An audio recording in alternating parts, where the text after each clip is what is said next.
I ranked every version of Doctor Doom from weakest to strongest.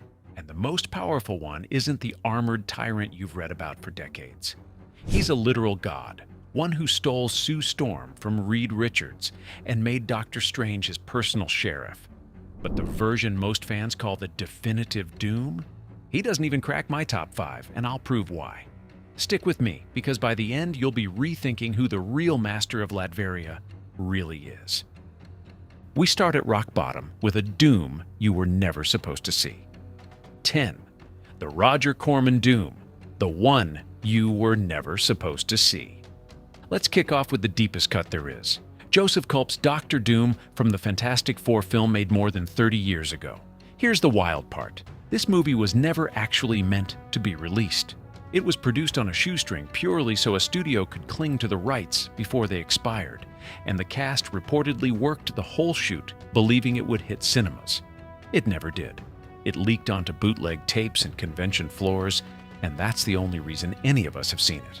And yet, for all its rubber suit charm, Culp's costume is arguably more comic accurate than the big-budget versions that followed. The hood, the cloak, the riveted metal mask. It looks like it steps straight off the page. The performance is hammy, sure, but there's a strange sincerity to it. It isn't trying to reinvent Doom. It's just trying to be Doom on about $12 and a dream. It sits at the very bottom because the platform was a contractual loophole, not a real film. Still, if you ever want a great party fact, this is the Doom who exists, purely so a few lawyers could keep hold of a logo. 9. The Fant4stic Doom. Powerful, pointless, panned. Next up is Toby Kebbell's Doom from the rebooted Fantastic Four that landed about 10 years back. The one fans nicknamed Fant4stic because it felt like a punchline. On paper, it should have worked. Kebbell is a seriously good actor, and the pitch of a reclusive computer genius radicalizing into a god of destruction isn't bad at all. Behind the camera, though, it was such a mess that the director publicly disowned the finished film the day before it opened. The execution is where it fell apart. This Victor gets stranded on Planet Zero in the negative zone, and the energy there fuses his suit straight to his body. So instead of a monarch in gleaming armor, you get a cracked, glowing, half-melted figure who looks like he wandered out of a cheap sci-fi horror.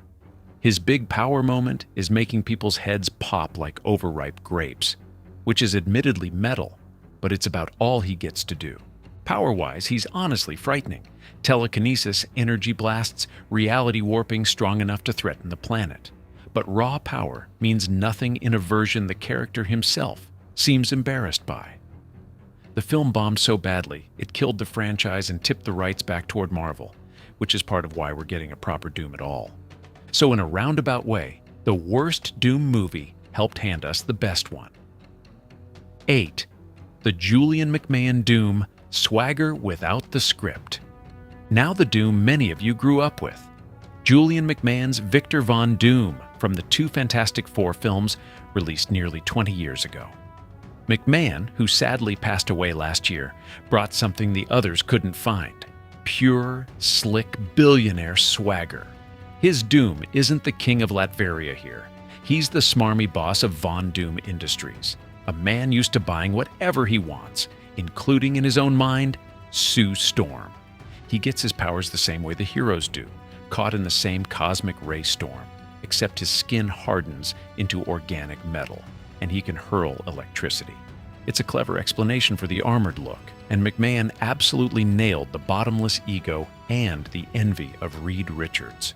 Fun bit of trivia too, the Human Torch in those films was a young Chris Evans, years before he'd trade the flames for the shield, and become Captain America.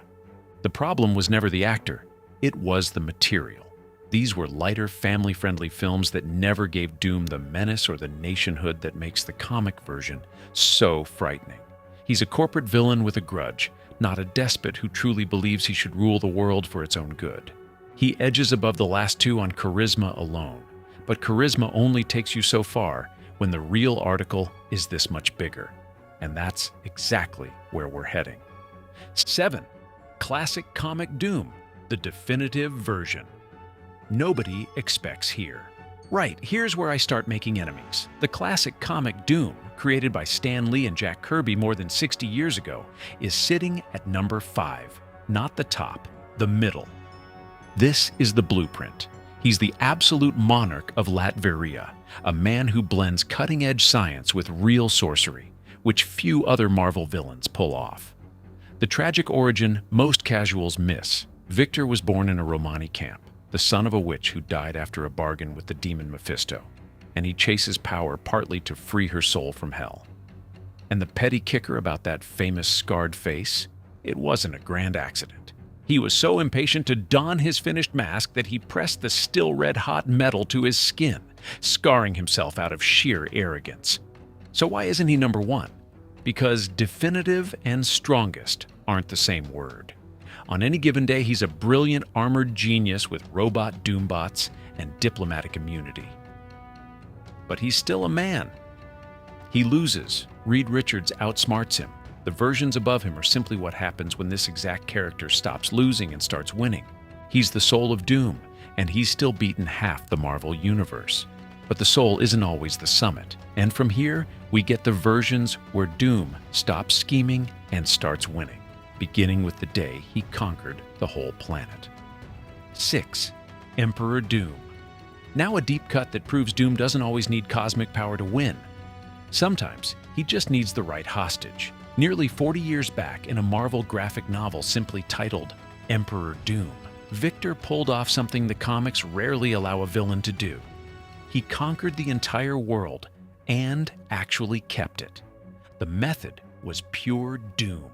Doom captured the Purple Man, the daredevil villain whose voice can bend almost anyone to his will, and locked him inside a machine called the Psycho Prism that broadcast that power across the whole planet. With the Submariner as his muscle, Doom beamed that will-sapping signal worldwide and turned humanity, the Avengers included, into willing subjects overnight.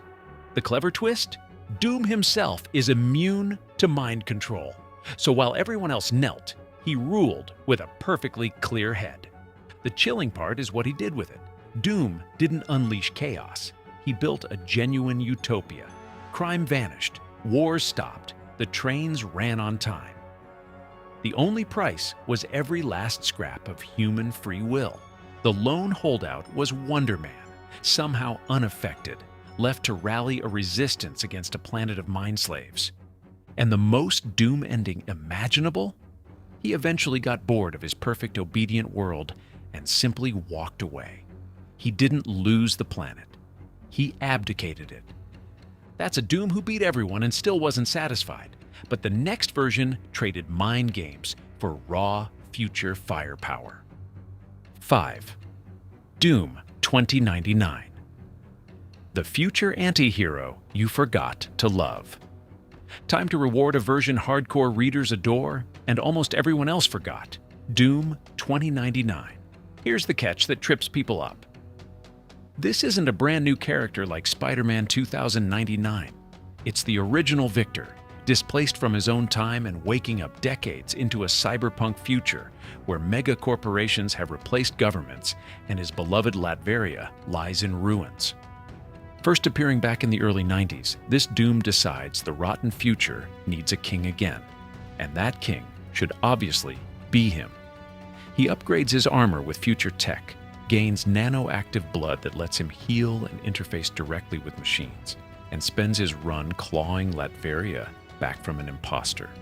By the end of his 40-plus issue series, he'd gone so far as to conquer the entire United States. What makes him brilliant is the role reversal. For a long stretch, he's genuinely the protagonist, an anti-hero you catch yourself rooting for, even though he's still arrogant and utterly convinced of his own destiny.